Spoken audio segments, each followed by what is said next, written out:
السلام علیکم ورحمۃ اللہ وبرکاتہ۔ الحمدللہ وحدہ والصلاۃ والسلام علی من لا انبیاء بعد اما بعد اعوذ باللہ من الشیطان الرجیم بسم اللہ الرحمن الرحیم۔ ناظرین، آج میں آپ کے سامنے 5 خواب بیان کروں گا جن کی تعبیر بہت بڑی ہے اور بہت اچھی تعبیر ہے۔ ناظرین، سب سے پہلا خواب کیا ہے؟ جو شخص خواب کے اندر دعا کر رہا ہے، اللہ تعالیٰ اس بندے کی امید پوری کرے گا۔ اس طرح بندہ خواب کے اندر سجدے میں پڑا ہے، اس کی بھی اللہ تعالیٰ یعنی کہ امیدیں مقاصد پورے فرمائے گا۔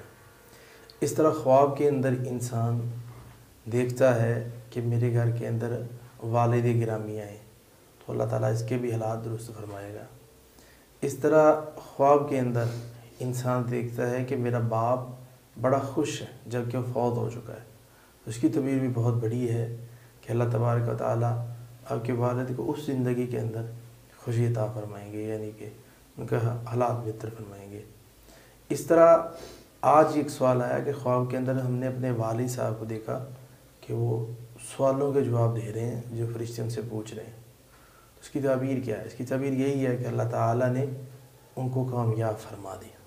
اور دنیاوی لحاظ سے یہ 5 نمبر خواب کی تعبیر یہ ہے کہ اللہ تعالیٰ دنیا کے اندر اولاد کو، خواب دیکھنے والے کو کامیابی اور کامرانی سے نواز